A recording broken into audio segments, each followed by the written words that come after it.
Hello and welcome. Today on the sofa we have Lewis, who is running for Education Officer. So Lewis, please introduce yourself and tell us why you're running. Okay, so I'm a postgraduate student. I study International Security Studies. Okay. And I first came to the university in 2012 for my undergraduate when I studied International Relations and History. Okay. I'm also an academic advisor in the education unit, so every time I go to work I'm actually getting involved with the educational issues of students. Yeah. And I really enjoy that job. Every time I leave the office I feel like I've helped somebody, and that's sort of my rationale for going here. I feel like I can continue to help students in sort of the next step up from that role. Yeah. So what's motivating you to obviously go for Education Officer? Oh, it's like I said, I've done a lot of the things in my position as an academic advisor.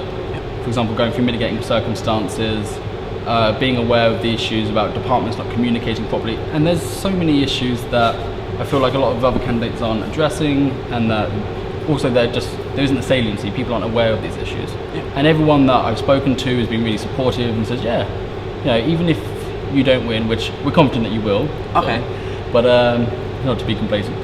But so that even if you don't win, you're going to raise some really important issues. So there's no real losing here because somebody's going to benefit from your policies in the long term. Yeah, definitely. So continuing on with that, if you were elected, what's your number one priority?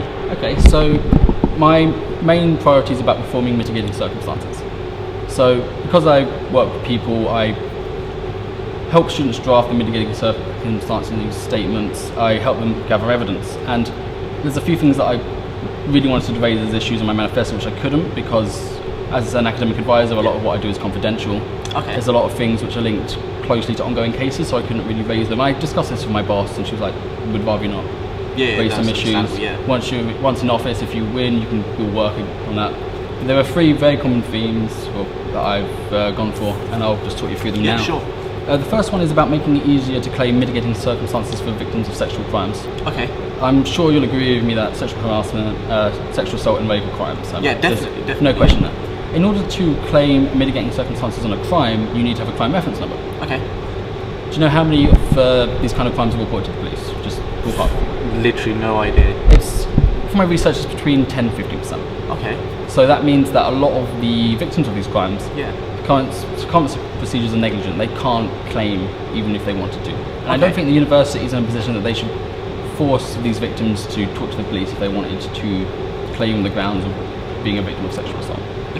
I think the university should say, if you don't, for whatever reason, maybe for matters of your own safety, you don't want to go for a crime reference number, if you can prove to us that you've spoken to a counselling service or a listening service, we'll go from there. That should have equal weighting.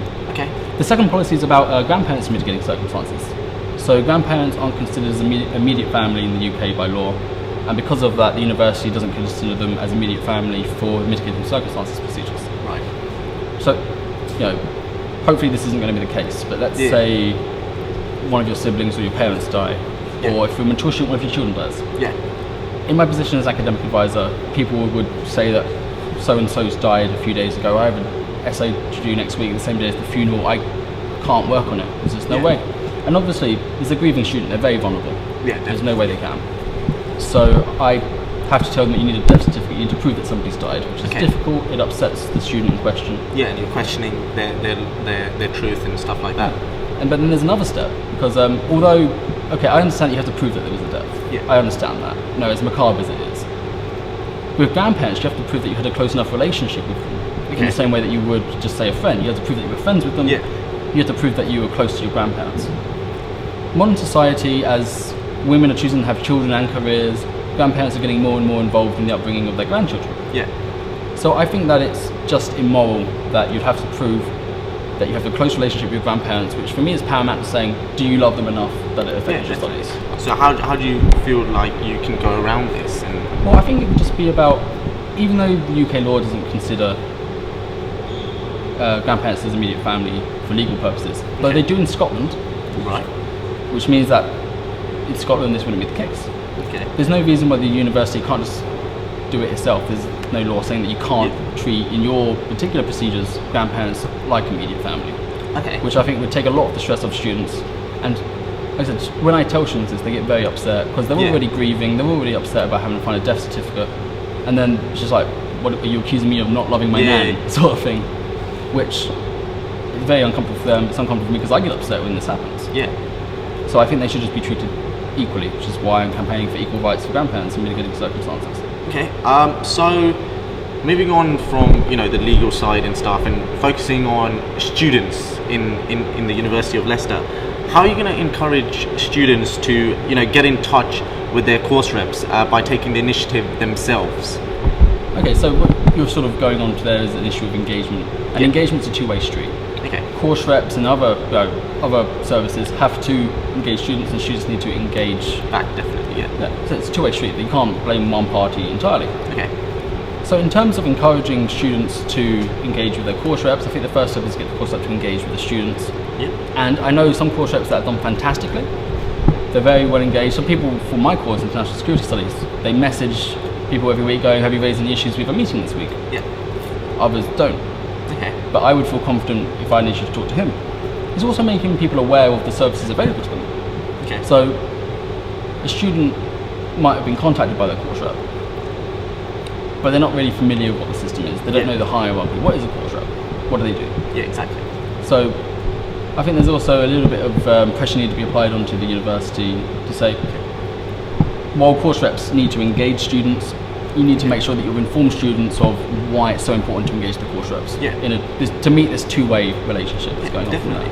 Okay, so University of Leicester, we're known for being diverse. We have a lot of international students, and the major-minor system allows students to choose a language as their minor. So languages offered that are like French, Italian, Spanish.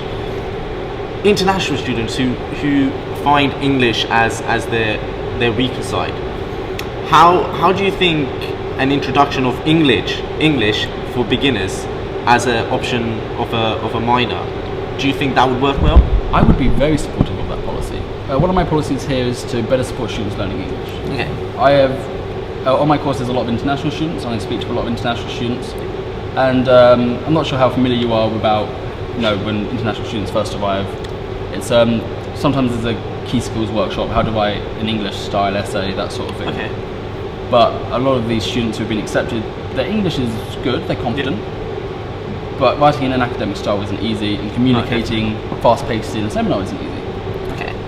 So on that sort of grounds, one of my policies is that we should help engage students with the services available to them. For example, the Learning Development Service and the English Language Teaching Unit. Yeah. So if, by extension of that, engaging students with the services, we can also have an English course. Okay. Then I think that fits very well with what I've pledged students. I think it would be very good for their benefit in their education. Okay. So backtracking a bit, the previous education officer, he attempted to make all departments paper free. However, not all the departments have continued with that or accepted that policy.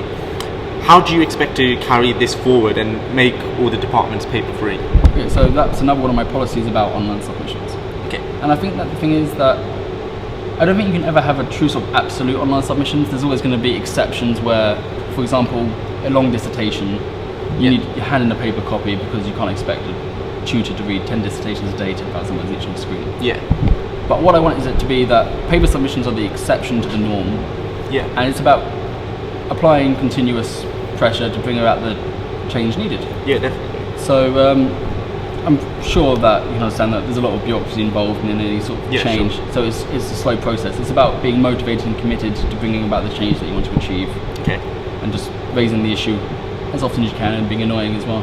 Okay, so continuing with that, in terms of exams, many departments don't offer actual feedback for the exams. Assuming you were planning to bring this to effect, how would you go about it? What would you do specifically to make sure students got feedback on their exams? Okay, so in terms of exam feedback, what I've seen to be very successful is people tend to go meet with their personal tutors just for exam feedback. Then personal comments would be written by the examiners, like tailorized to that particular paper. Yeah. Personal tutor will just read a couple of paragraphs in a personal tutor meeting, because you're supposed to have a meeting with personal tutor every term or so. So that could coincide quite nicely to just being a few weeks after the exam feedback's come out. And then they should be trained in the subject.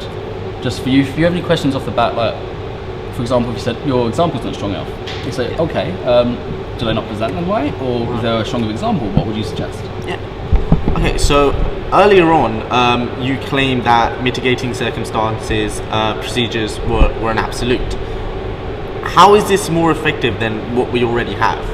Or the policy that I'm suggesting? Yeah. Well, in terms of my policy on sexual crimes, I think that if it encourages more people to come forward, it raises awareness about how common these crimes are. Okay. So it's not just about helping students in their education, it's also addressing the wider issue. Definitely, yeah. And if it encourages a student who doesn't want to talk to the police and would not have otherwise have gone to a support service to talk to a counselling service in order to apply for their mitigating circumstances, I think that's a much better system than people not applying at all. Okay. And in terms of my grandparents' policy, I think it's very much the case that you don't want to put more pressure onto a grieving student. They're already in a vulnerable position, very upset, and the university shouldn't put any more strain on their education than it really is. Yeah, sure. Okay, so before we end off this episode, we're gonna end it off a bit lightly, and play a quick word association game. Okay, so I'm sure you know how this works. I'm gonna fire out words, and the first word that comes into your head, just shout it out. Okay, are you ready for this? Okay. So, union. Vote Lewis. Education. Vote Lewis. Students. Vote for Lewis. Inspiration. Vote for Lewis. Lewis. Vote for Lewis. Lost. It's kind of want to say vote for Lewis for them. Okay. Goal. Vote for Lewis. Change. Vote for Lewis. I think I predict the next one. Leicester. Should vote for Lewis. Well, thank you so much for coming. You're welcome. Cheers.